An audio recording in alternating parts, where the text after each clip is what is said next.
రాదింగది car మొత్తం కథం అయిపోయింది. కార్ఖాన పోయింది.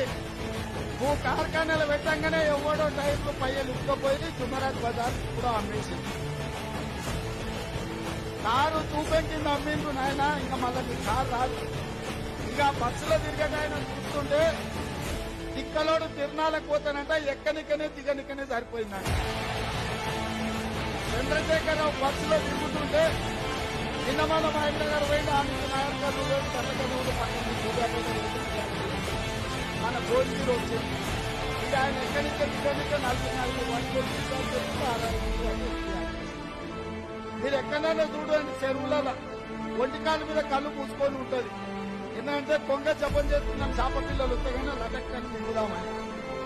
ఇవాళ గట్లనే తెలంగాణ ప్రజల్ని మళ్ళోసారి మోసం చేయడానికి కొంగ బయలుదేరింది బస్ చేసుకొని.